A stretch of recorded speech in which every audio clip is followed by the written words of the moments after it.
ज्ञाता दृष्टा रहना, ये स्वरूप लोगों को समझ में तो आता है लेकिन प्रयोग में नहीं समझ पाते। और प्रयोग में जब वो जाते हैं तो वो ज्ञाता दृष्टा का अर्थ ही ऐसा समझ लेते हैं कि ज्ञाता दृष्टा का अर्थ है कि जहाँ राग देश के परिणाम उत्पन्न ना हो, जहाँ किसी भी प्रकार के सांसारिक विकल्प उत्पन्न ना हो, एकदम बस ज्ञाता दृष्टा, जानना देखना। ज्ञाता दृष्टा माने जानना देखना होता है, लेकिन निचली भूमिका में जो ज्ञाता दृष्टा है, देखो दो तरह से बात समझना चाहिए। आत्मा के अंदर 3 गुणों की मुख्यता से बात चलती है, सम्यक दर्शन ज्ञान चारित्र। ख्याल में है ना?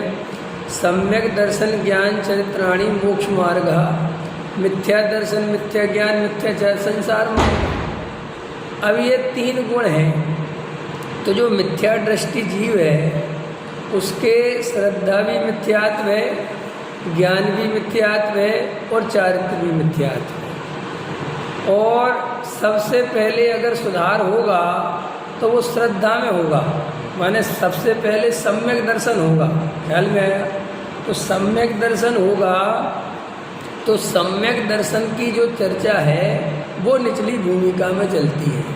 तो ये जो चर्चा आती है ज्ञाता रहो, इसका मर्म है ये है कि ज्ञाता रहने का मतलब क्या है। ज्ञाता रहने का मतलब ये है कि तुम्हारी श्रद्धा में जो जानने देखने वाला ज्ञाता स्वभाव है, ये मैं हूँ, ये मेरी सत्ता है, ये मेरा स्वरूप है, इसके अलावा और मैं कुछ और नहीं हूँ। ये राग देश के जो परिणाम चल रहे हैं ये मैं नहीं हूँ, ये मेरा स्वरूप नहीं है। ये जो क्रिया हो रही है जड़ की, इसका कर्ता धर्ता मैं नहीं हूँ। मैं तो मात्र ये जो जानने देखने वाला भाव है, ये मेरी सत्ता है, ये मेरा स्वभाव है, ये मेरा स्वरूप है। ऐसी श्रद्धा का नाम क्या कहा मैंने? राग देश के परिणाम उत्पन्न नहीं होना, वो चारित्र की बात है। अभी तो ऐसी श्रद्धा हो जाए कि मैं जानने देखने वाला हूँ, उस जानने देखने वाले में अपनापन हो जाए, इसका नाम है ज्ञाता दृष्टा रहना। ख्याल में आया? फिर इसमें लोगों के मन में प्रश्न होता है कि साहब आप कह देते हो ज्ञाता दृष्टा रहो, लेकिन हम घर गृहस्थी के काम करते हैं, वहाँ ज्ञाता दृष्टा कैसे रहा जाए? अगर घर गृहस्थी के विकल्प तो कार्य तो करने पड़ेंगे। ये मान्यता झूठी है कि हमें विकल्प करने पड़ेंगे।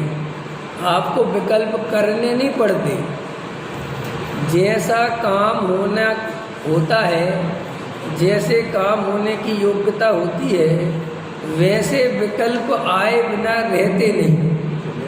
हाँ, स्वयं बात है। जैसे इसको समझना चाहिए, जैसे बाहर में कोई काम होता है तो निमित्त जब मिलना है तो कार्य होना है तो निमित्त अपने आप मिल जाएगा। निमित्त कहीं खोजने नहीं जाना पड़ता, आपको निमित्त मिल ही जाएगा, 100% मिल जाएगा। नहीं समझ में आया? अपन के सामने हजारों उदाहरण हैं। वर्तमान युग में महावीर भगवान का सबसे प्रसिद्ध उदाहरण है। उस जंगल में जहाँ वो शेर हिरण को खा रहा है, ख्याल में आया कि नहीं आया?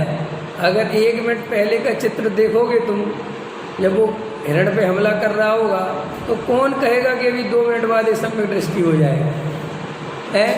अगर वो चित्र आपको दिखाया जाए तो आप मानोगे, और आप ये भी सोचोगे कि इस जंगल में से कौन आएगा समझाने के लिए?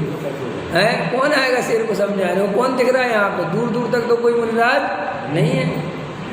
लेकिन जैसे ही योग्यता जगी, काल लब्धि पकी, तो देखो स्वयं भी निमित्त आ गया कि नहीं आ गया? आ गया, खड़ा हो गया निमित्त, और निमित्त आया, कार्य होना था, बात हो गई। ऐसे ही हमें ये जो लोक में ये चिंता सताती है कि हम नहीं करेंगे तो कौन करेगा? अगर हम नहीं सोचेंगे तो कौन सोचेगा? अरे भैया व्यापार करना है तो व्यापार के बारे में सोचना पड़ेगा कि नहीं सोचना पड़ेगा?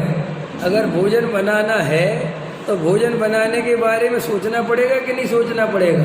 बस ये मान्यता हमारा कर्तृत्व नहीं हटने देती। इससे हम ज्ञाता दृष्टा के स्वरूप को नहीं समझ पाते। देखो भाई, जब तुम गृहस्थ जीवन में हो और तुम्हारे गृहस्थ जीवन में बाल बच्चे हैं, भोजन भी बनेगा, व्यापार भी होगा, रिश्तेदार भी होंगे, समाज भी होगा, तो आप ये मत सोचो कि साहब ये सब करना पड़ेगा। करना नहीं पड़ेगा। जब गृहस्थ भूमिका में हो तो ऐसे विकल्प आए बिना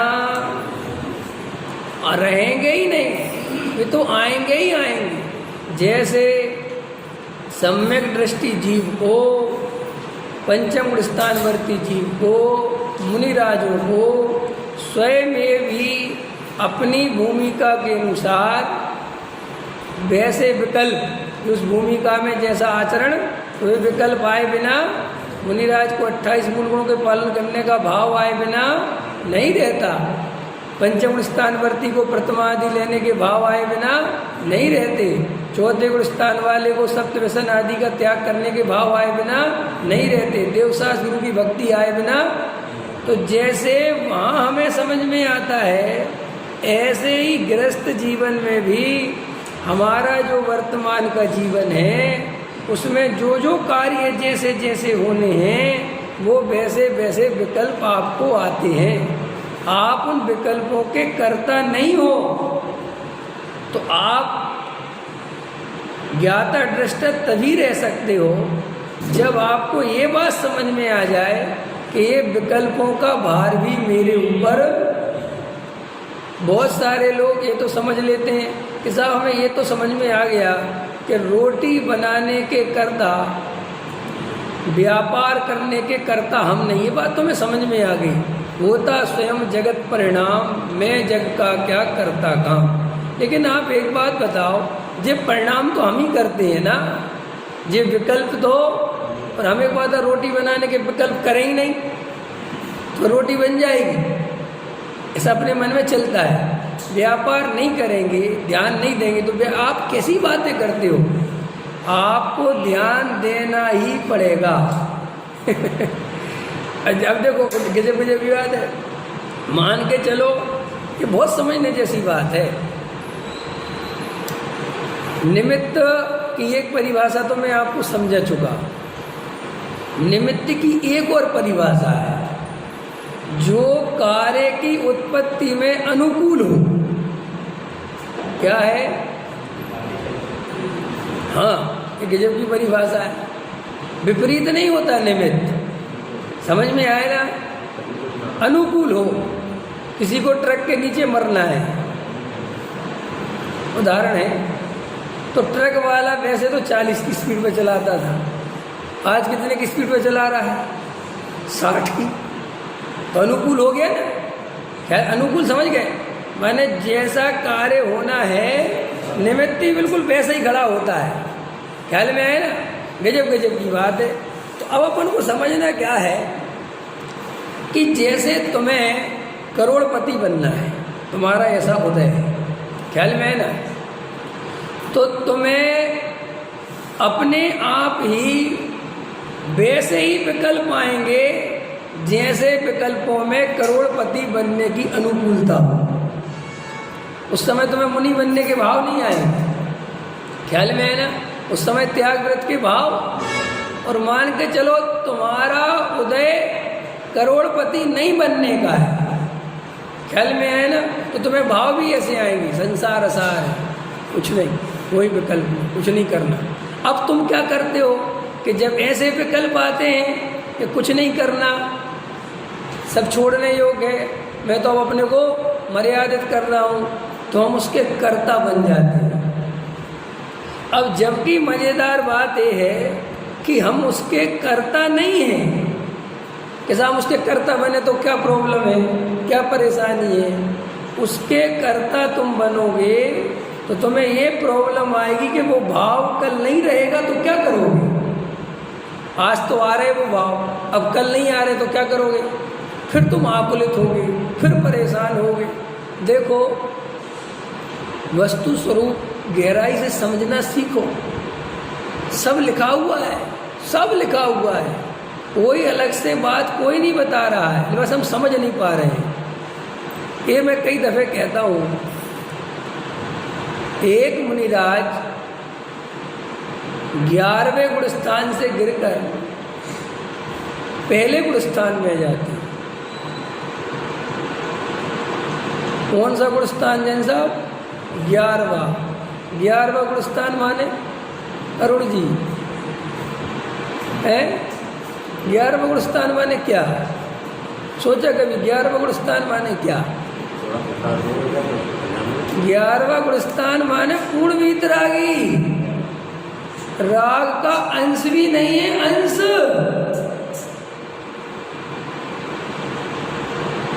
11वें गुण स्थान वाले में और 12वें गुण स्थान वाले में उपसम और क्षय का अंतर है, वरना कोई अंतर ही नहीं है परिणामों में और स्थिति में। ऐसी 11वें गुण स्थान की दशा को प्राप्त करना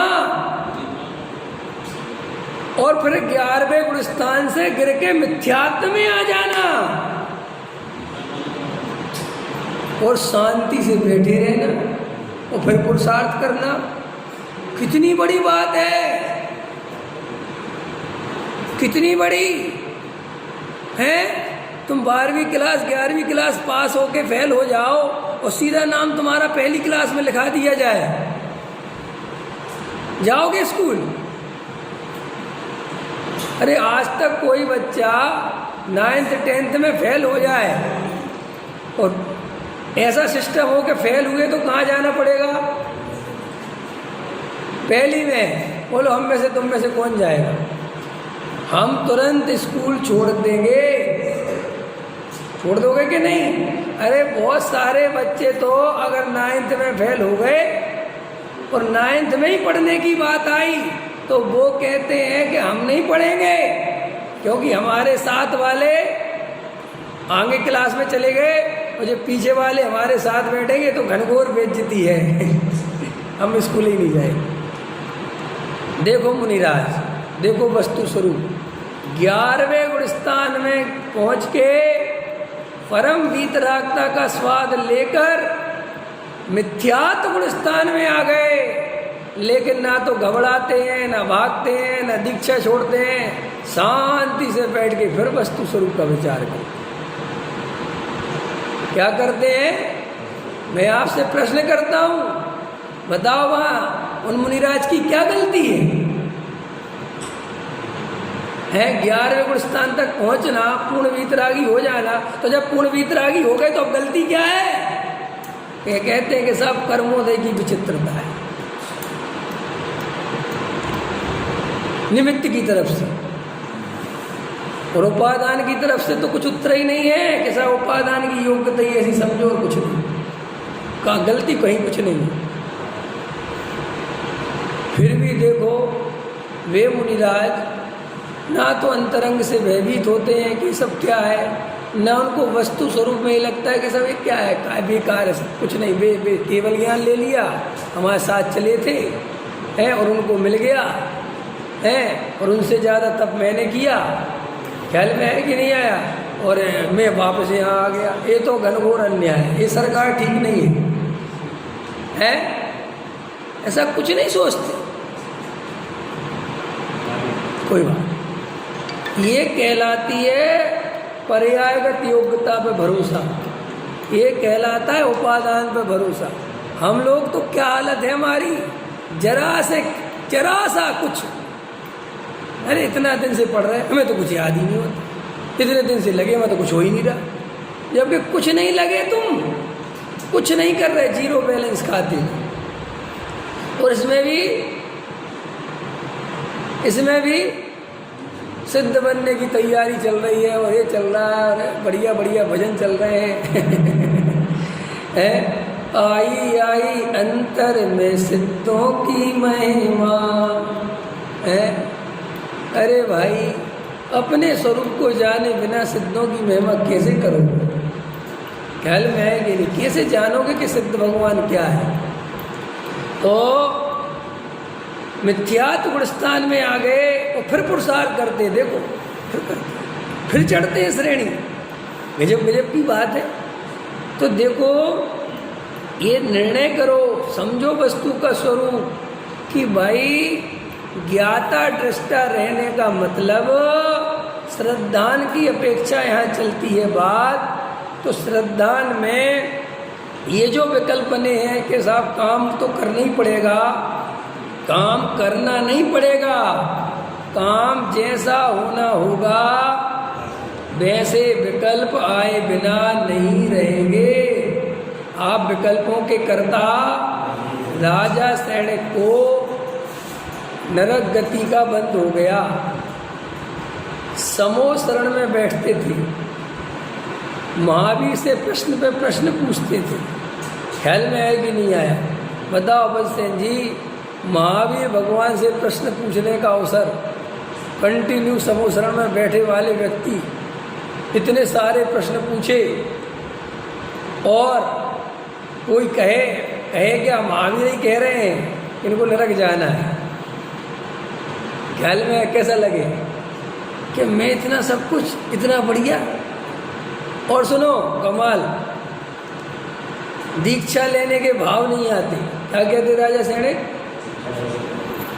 क्यों नहीं आते? तो बोले नरक जाना। चलो तो इतनी बात जिस आदमी को पता चल गई, दीक्षा लेने के भाव नहीं, ये भी समझ में आ गया, तो कम से कम आत्महत्या तो नहीं करनी चाहिए।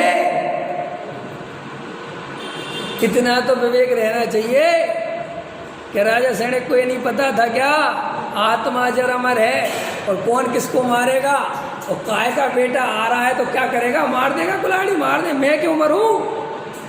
हैं? लेकिन कैसा भाव आया,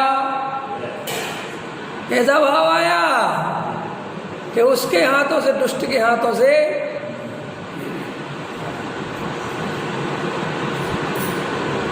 है? कहानी है, समझी कि नहीं समझी? और आत्महत्या, इससे क्या सिद्ध होता है? ये आप लोगों को कहानियां क्यों सुनाई जाती है? आपको पता ही नहीं चलता क्यों सुनाई जाती है। अब मुझे तो कभी समझ में नहीं आता, हमने कहानियों के भी मर्म निकालना नहीं सीखी कि कहानी कहती क्या है, इस कहानी के पीछे क्या कहना चाहते, ये क्या बताना चाहते कि इनने आत्महत्या कर ली? क्या तुमसे आत्महत्या करवाने के लिए कह रहे? इस कहानी से क्या प्रेरणा लेते हो आप बताओ? प्रश्न करो। है अंजन चोर निरंजन हो गए, ये अंजन चोर को निरंजन बताने की जरूरत क्या थी? क्या प्रेरणा लेते हो? चोरी करो। है क्या क्या बताना है? वो 8 अंग में वो प्रसिद्ध है, वो 1 अंग वाले हैं, वो प्रतिमा जी रखवा देते हैं, याद है ना कहानी? अब मुझे बताओ कहानी का मर्म क्या क्या है? अरे भाई ये समझाने की कोशिश करते हैं भैया, एक एक समय की पर्याय सुनिश्चित है। जिस जीव की जैसी योग्यता है उसको बदला नहीं जा सकता। और तुम्हें क्या लगता है तुरंत निमित्त की दृष्टि बहुत बेकार होती है? वो साहब राजा सैनिक है ना, वो तो सर्प डाल दिया था इसलिए नरक चला गया। ख्याल में है कि नहीं डालता तो नहीं जाता। अरे भैया आदिनाथ से पूछे आओ, तुम आदिनाथ से पूछो कि एक राजा सैनिक होंगे, जब तो राजा सैनिक का अस्तित्व ही नहीं है, और ये बताओ क्या होगा? साहब ऐसा होगा कि साहब हम उनको जाके समझा देंगे कि हम सुन के आए समोसण में कि तुम सर्प वगैरह नहीं डालना ना, तुम्हारी दुर्गति हो जाएगी। ऐसा है व्यवस्था, है स्वरूप। अरे हमें लगता है निमित्त की दृष्टि वालों को कि हम पलट सकते हैं, कुछ नहीं पलट सकते। श्री कृष्ण है, एक तीर के लगत बिलस गई काया, इतने अर्ध चक्रवर्ती, ख्याल में है कि नहीं है? और एक जरा सा तीर लगा और ऐसे अरे मर गया मर गया, अरे मर गया मर गया। इतने बड़े योद्धा क्या तीर वीर कर लेंगे उनको?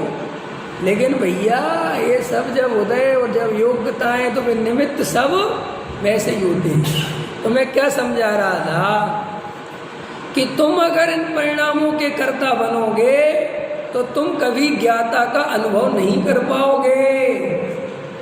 क्योंकि वे परिणाम अपनी योग्यता के अनुसार चलते हैं और वे बदल नहीं पाते हम।